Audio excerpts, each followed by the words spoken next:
I'm going to present a bit more dry material, but it's important because it's why we are here. It's what we're actually offering with this scheme. So we are offering funding, mentoring, coaching, and cohort events and activities. I'm also then going to talk a little bit about eligibility, who can apply for this scheme, how to apply for the scheme, and also support that we're going to give during the application process. We think that's a really important part of this. Very briefly, what the key timelines are. So this is going to be brief on each of these points. All of the details can be found on our webpage. If they can't be found on our webpage, let us know and we'll make sure that they're there. So, funding. We will provide full PhD funding for 3 years. What does that mean? That is the tuition fees. They normally cost about £7,000 a year, and also a stipend. So this allows you to pay your rent, to live your life. It's about £17,800 this year. It goes up a little bit each year. This is more than you get in other parts of the country because of something called London waiting. And I think it's always worth bearing this in mind. It's non-taxable income, which means it's kind of equivalent to if you were earning £21,000 a year and paying tax on it. So it's actually enough to live reasonably well in London. And so we also have an optional 1-year MRes course. Once we decide on successful candidates, we'll discuss with them whether or not they would like to take an initial year before starting the PhD. It takes another year, but it gives you, can give you more background if you have gaps in your knowledge, for example, or if you're not 100% certain about the project that you want to take forward. We're also offering mentoring. So we put together, this is not the complete list, but the current list of all the confirmed champions of this scheme. All people with different backgrounds, so not just academics giving you mentoring, but this is part of being involved in the world. And we have an amazing group of mentors signed up for this. And each individual will have 2 mentors, and we'll meet with them on a kind of informal basis for guidance and advice. We're also going to put together a coaching panel, which will comprise both some academics from the department, but also the whole cohort, which will be 3 this year and then 3 the following year. So that will continue to grow over the course of this scheme. And the idea of this is to provide peer learning and guidance to the students, an extra level of support. So this is going to incorporate things like small-scale individualized preparation for PhD milestones. So 8 weeks into your PhD, you write a report that sets out what your research project is going to be. And so we'll help with that. And the early stage assessment, which is 9 months on, involves both a report and a presentation. So we'll discuss applications, what makes a good submission, etc. And along those lines, we'll also do some development of subject-specific skills development. By subject-specific, I mean the college offers training in public speaking and report writing, etc. Bioengineering is actually quite a particular field because we're very multidisciplinary. So we're going to, again, do talks, give some feedback from the peers and from the experts, and help us develop those skills for the cohort. And we're also going to bring in some expertise to help us with specialized coaching on the issues that are facing underrepresented minorities in academia. Finally, we've got cohort events and activities. So we'll start with academic seminars with speakers chosen by people in the cohort. And we'll also organize events with existing networks aimed at providing opportunities to engage with the experience of Black people, both inside and outside of academia.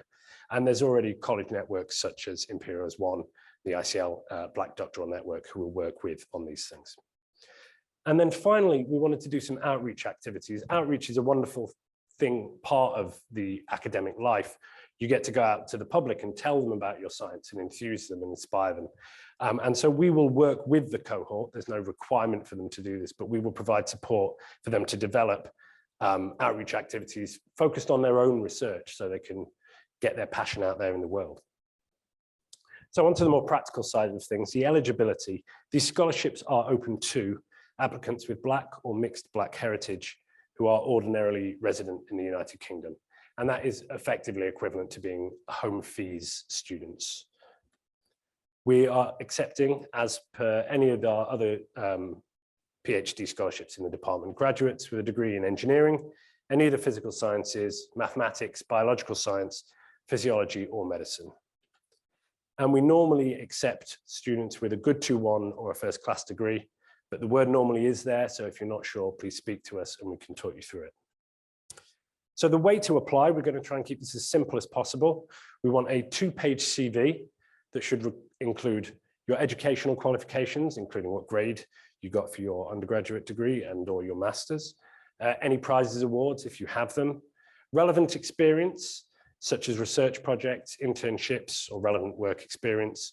And also, if you have research output, such as publications or conference talks, include those as well. We understand that a lot of candidates won't have those things, so that's absolutely fine there. We're also going to ask for a 1-page personal statement.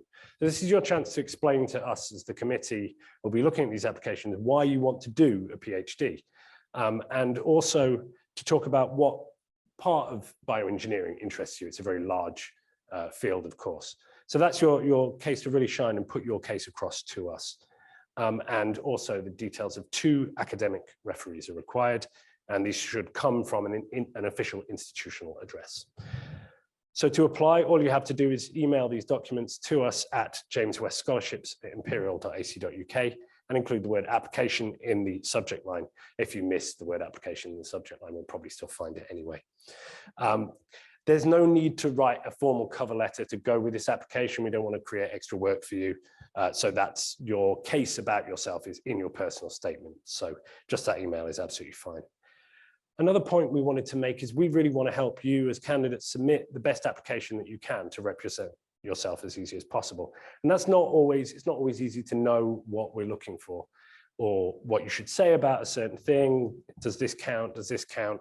So if you have questions about anything, your CV, the personal statement, research areas and subjects, you think you want to apply, but you're not 100% sure, you have a question about that, whatever it is, please email us at the same email address, James West Scholarships.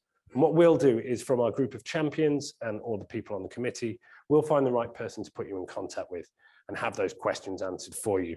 And rest assured, we won't consider any emails, any conversations you've had when we're considering the application, so you can feel free to ask anything that you would like to ask. So the timelines are, we have 4 weeks from today, we will close the scheme at 1 p.m. So please get your applications in before then.